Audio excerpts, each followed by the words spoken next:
What's up guys, Fishing with Ben back with another video, and today we're going to be talking about the top 5 post-spawn baits to use. Let's get into it. Now before we get into this video, make sure to hit that like button and subscribe. Now, I'm sad to say we're already at post-spawn, but that means we're moving into summer, and that means the bass are going to be down low, and you know where they're mostly going to be during the summer, because the summer is going to be hot. While you're sweating, they're going to be down low, chilling in that cold water. But that's so you know where they are, and it's going to be a little bit easier to catch them. Now, the best time is to fish when it's in the morning and then also at night, because the sun's not out at night, and neither is it in the morning if you go early enough. But in the morning you get some top water bites maybe. Also in the night you can get some top water bites. So now that I'm done saying that, I went fishing on Saturday, and I'm just going to say this much right now. I was a little rusty. So I threw this worm out here, and I was like, oh, I got a fish. So I yanked it, had him on. Next thing you know, he spit the hook. I was like, come on, I just want to catch one fish, you know? So I threw it out there again, and I was like, oh, got another one. So I yanked it again, just like the last one. He spit the hook. I was like, what am I doing? So I said, you know what, forget about the worm. We're going to pull out the spinnerbait, because that's a good old trusty. So I pulled out the spinnerbait, threw it out there, second cast, reeling it in. I was like, oh, this is like, it wasn't even a good cast. So I was like, oh, don't even think I'm going to get a fish on this. Out of nowhere, a bass comes out of nowhere and just tries to eat it while I jerked too early, and I was like, what am I doing? Like, come on! I missed 3 fish already, and I even missed a fish with the spinnerbait. That's like the hardest fish to miss with a spinnerbait. So I didn't post that video because you didn't really want to see me catching nothing after I missed 3 fish. But so from here on out, there should be some fish catches in the next videos coming. Also, all the videos from here will be outside and hopefully catching some bass, not missing some bass. Now that we said that, let's get into our top 5 post-spawn baits. Now, the first bait on our list is a Dropshot Rig. So how a Dropshot Rig works is you have this little weight, and then you have a little bait above it, more than likely circle hooked in, because those usually work the best. So this goes on the bottom, and then you have line running up however long you want it to your bait, and it basically just sits like this, and it's almost like the bait is in like the middle of the water column, kinda. But this you want to use around brush piles, like down low or up high too. But you just got to remember how to set, or where you're fishing and how high to set it off the bottom, because that's a key part in where you want to hit the brush pile. But this is good because when the weight hits the bottom, it doesn't go any lower than what you set it.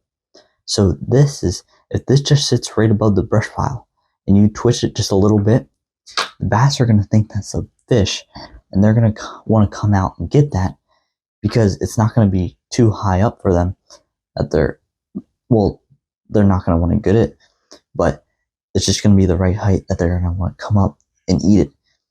So also, this, you have less chance of getting stuck, because you have this Dropshot Rig that basically stops it from going into the brush pile. Now, if you had a Texas rig, you're more than likely to get it stuck in the Dropshot Rig. Now, that's more than likely, but sometimes you get lucky. Now, the next bait on our list is a medium diving crankbait. Now, hear those rattles? The bass are not going to resist that. Now, this is good around like riprap and other brush and other docks. So towards the end of post spawn, the bass are gonna move down low, and they're gonna find brush piles that they can sit down there and then basically wait for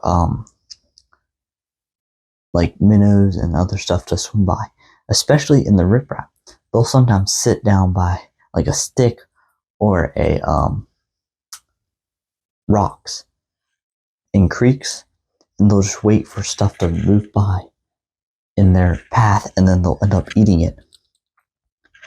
Now, this is good, like I've already said, around docks, so you can bounce it off of docks, bounce it off of brush, and other things.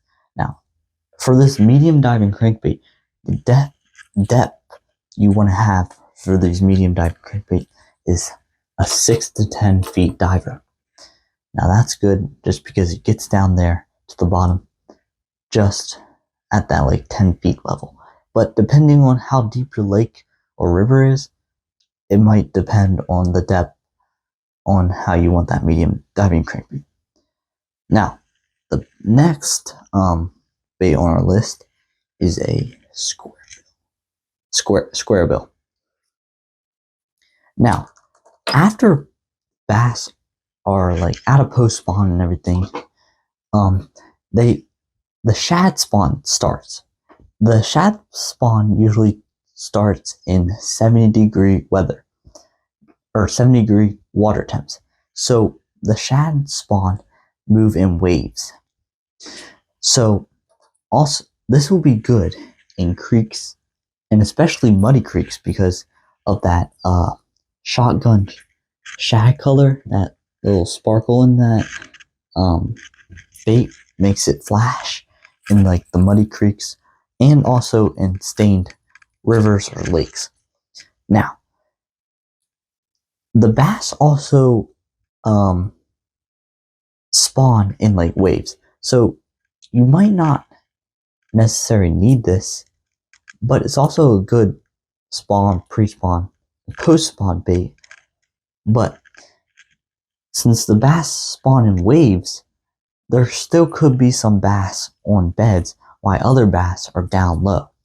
So just keep that in mind while you're fishing, that there still could be some bass on beds, and then there also could be some bass down low because they're already done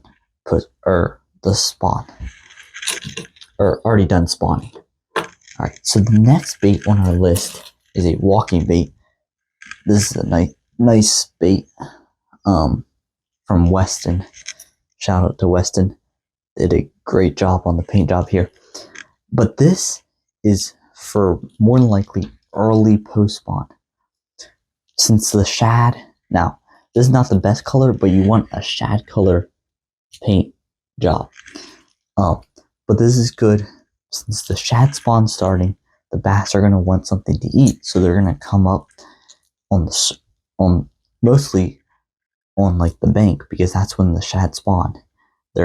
When the shad are spawning, they're spawning on the surface, or not surface, but like the bank of the river. So they're gonna be chasing bait. They're gonna use like a couple bass. They'll come in schools and chase bait up into like the shallow parts of the river or lake, and they'll end up eating them. So this is good for when you're like going around docks. Again, if the bass are a little low and they see that popping around, I don't think they're gonna resist that, especially the rattles in that, or around brush piles. Now, for early, you want to fish it. Early, you want to fish it on docks or around docks and treetops. And then later in the afternoon, or like when night comes, you want to fish it basically anywhere because the bass are going to be a little bit more active than what they would be in the middle of the day. That's another tip. when it starts getting into summer, it's not the best time to fish in the middle of the day. You want to pick that early morning. And if you can't get up that early morning like me, then you want to move towards the night when it just starts getting darker, because that's when usually the bass are more active.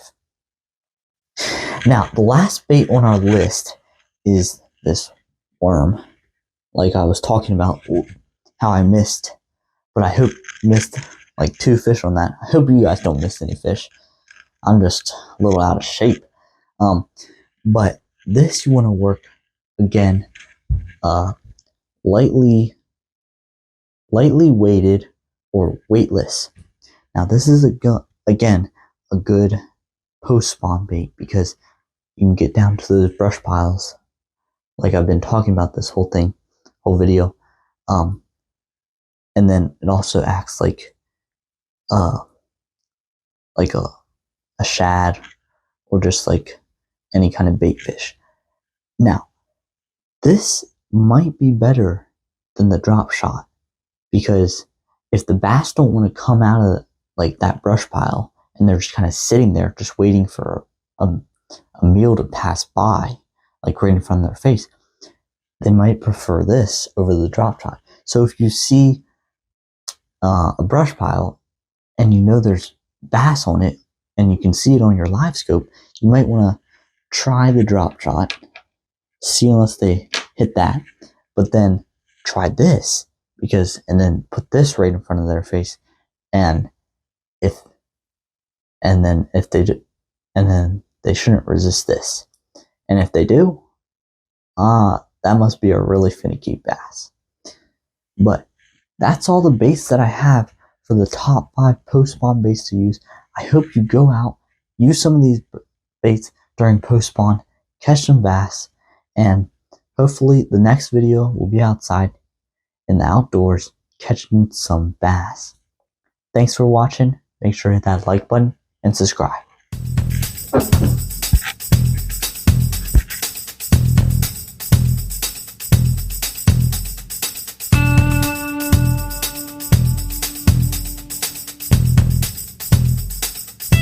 Today we're going to be talking about the top 5 post-spawn baits to use.